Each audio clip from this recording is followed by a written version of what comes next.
Turning now to the Sacramento market and a woman who is a network all to herself. She's super busy. She'll make your head spin. She anchors. She does a podcast. She does stuff for the web weekly. Very, very impressive. I'm letting you know, it doesn't leave the room that she does all of this. I don't need Stephanie Adjuni asking me to do more shit. At all. From KCRA Channel 3, we honor Wonder Woman of News, anchor and reporter Diedre Fitzpatrick. And her presenter today is KCRA's Evening Talent Silver Circle member and all-around beauty, Edie Lambert. All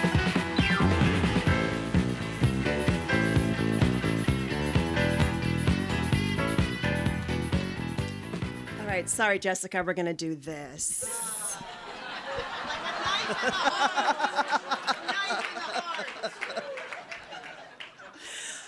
Okay, well, before I talk about Diedre's career, I really have to start with Diedre's strength. She just completed another Ironman triathlon. I'm sure you know that is 2 miles of swimming, 112 miles of biking, and then you do the full marathon. As you can imagine, that requires a lot of discipline, strength, grit, and endurance. And the thing about Diedre is that she is an iron woman, not for the miles, but by her very, very nature. That same discipline, strength, grit, and endurance is what makes her such a fantastic journalist. Just one example would be her Olympic coverage.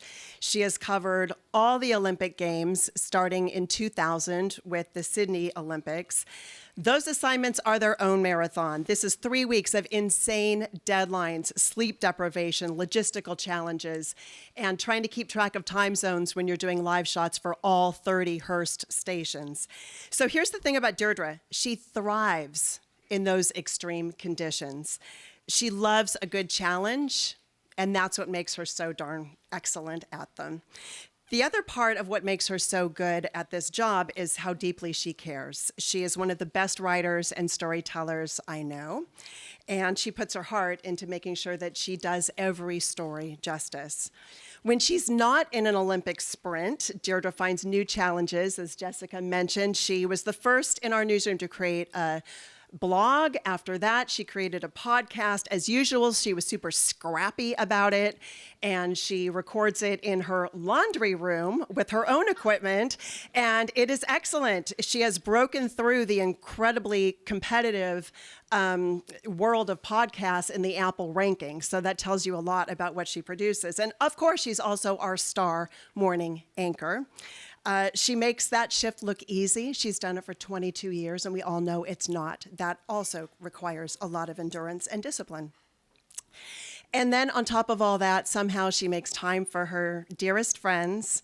We're lucky enough to call her a dear friend. She's the first to cheer our successes. She's there for the low points, usually following up with a handwritten note of encouragement. Finally, you would wonder who on earth could keep up with Diedre? Well, that would be Kip, her husband.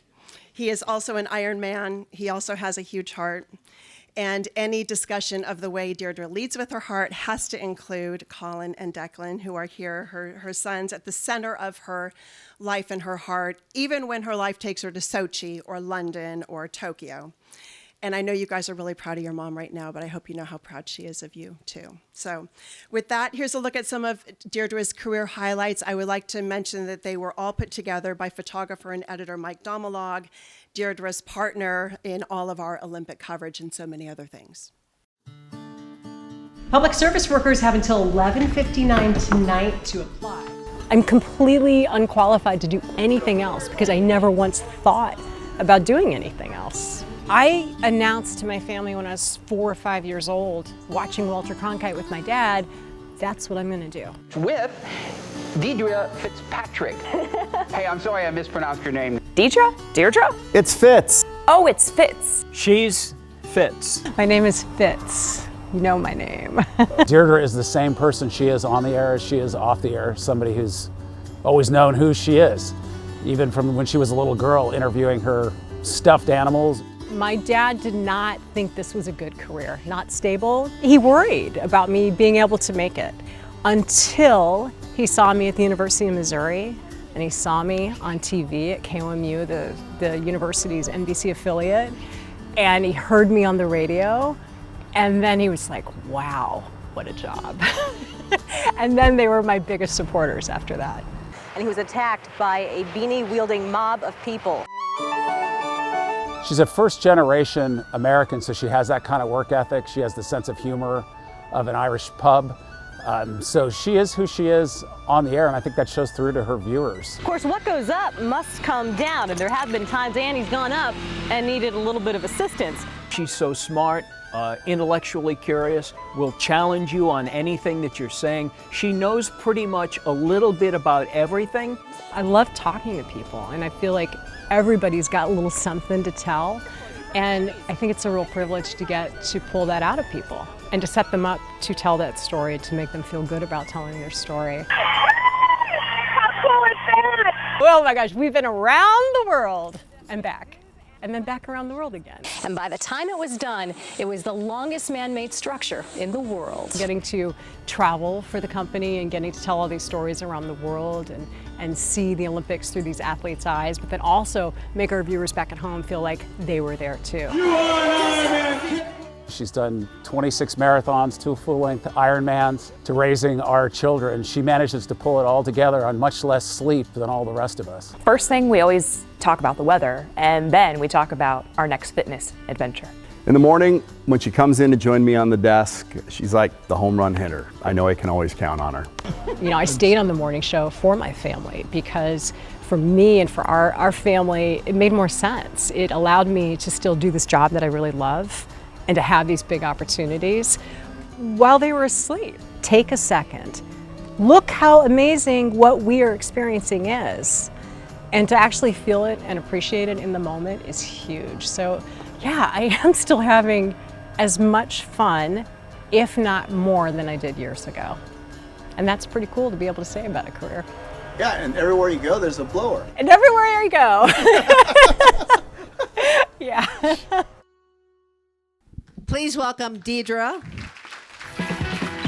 Superwoman, and the Benjamin Button of news. You're like reverse aging.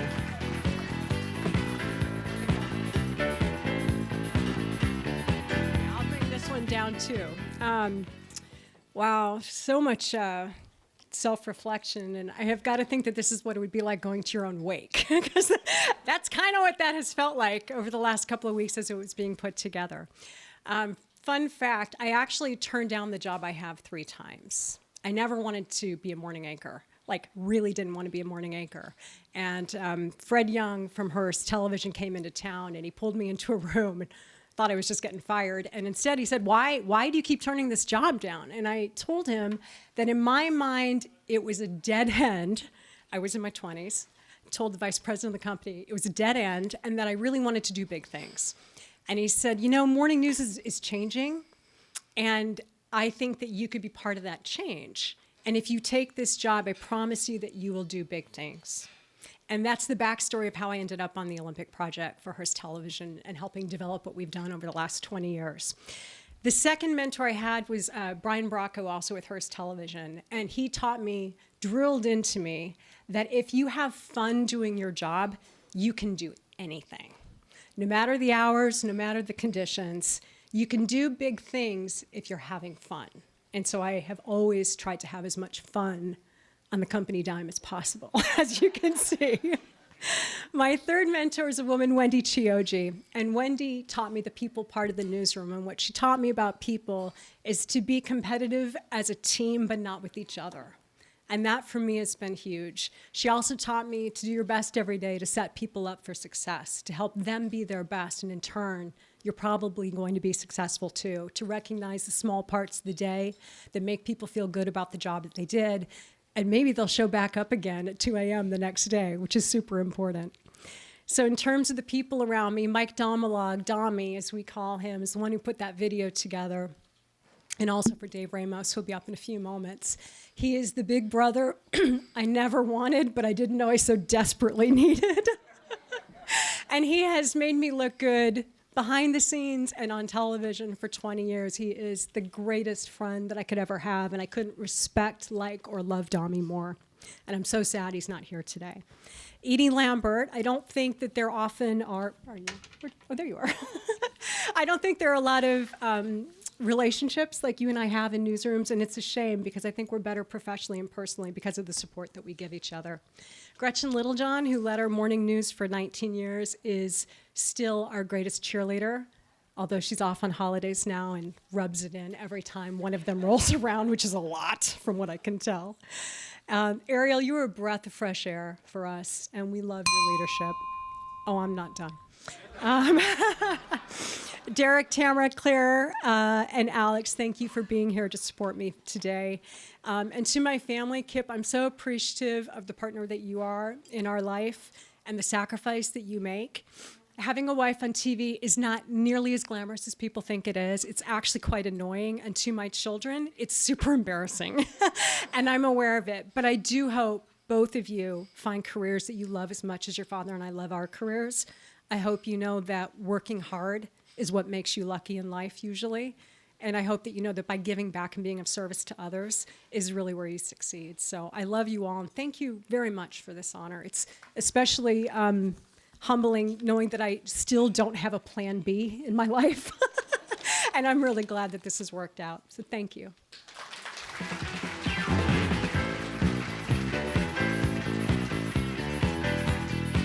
I don't think she needs a plan B. Another round of applause, please, for Diedre.